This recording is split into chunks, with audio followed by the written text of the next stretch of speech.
Today is December 5th, and as usual, we're going to be taking a look at the newest items in Halo Infinite store and determining whether or not they're worth your money. So go Magpies, I'm Magpie Leon, and let's jump straight in.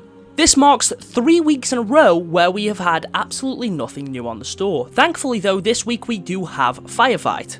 So although there's no interesting cosmetics on the shop, at least we do have a new mode to experience. But anyway, I'll once again not be covering the Transgressor, Hivebreaker Bunyip, Combined Arms Super Bundle, or the Combat Evolved Mark V kit, as none of them have rotated out of the store yet. So let's start off with today's daily bundle, which is the Splash Zone bundle. This gives you the Splash Zone weapon coating for every weapon, alongside the Gauss Soda weapon charm. It costs 600 credits, I believe it's on sale, I think it was released at 800. What's weird is when I'm looking at it on the store page, it does say 800, but when I click on it, it says 600. But anyway, I don't think this is a terrible coating, and for 600 credits, honestly, it's not a terrible deal. Next up, we have the Second Chance bundle. This gives you the Jackknife armor coating, which can be seen as a reference to the Joker or Evangelion, take your pick. You get this armor coating for every core. Overall, it's not a terrible coating. You also get the Can Do Epic Stance, which I do kind of like. You get the Second Chance chest piece for the Hazmat core, and the FAM90 Stabilizer shoulder pads. For 1,100, this is still definitely on the pricier side, but we have seen worse. And finally, the Hazmat Haven Super Bundle is back. This contains the Carrier, Toolmaster, and Warning Signs bundles. Starting with Warning Signs, you get the Legendary Armor effect with the same name, the Smoothie Operator weapon coating for every weapon. You also get the MA40 Mode MS weapon model for the AR, which looks pretty cool, and the Mark 50 Swift Guard weapon model for the sidekick, which is also really damn nice. For 1,100, I don't think this is a terrible offer. You get a decent weapon coating, an okay armor effect, and 2 really cool weapon models, so I do think, in my opinion, this is a bit better than the Second Chance bundle. Next up is Toolmaster, which is on sale for 1,200. This gives you the Box Guard Legendary Armor coating, which I actually kind of like, and you do get that for all your cores. You also get the Burrow Lens Helmet, the ProTech Custom Helmet Attachment. You get the Crash Guard Shoulder Pads, which I think are my personal favourite for Hazmat.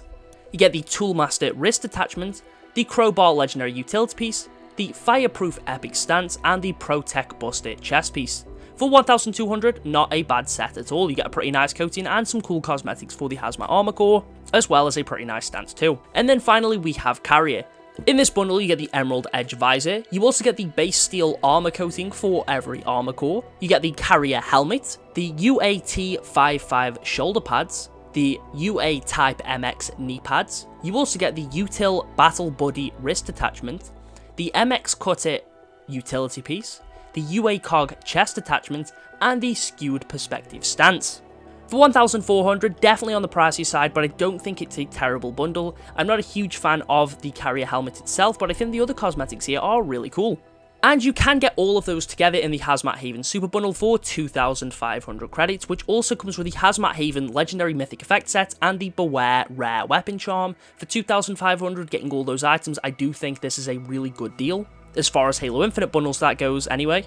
But in order to get that, you would need to buy more than the 2,200 credits, so you're still spending quite a bit of money. Regardless though, it does give you 3 solid items and quite a good variety of cosmetics that you can use on your armor cores.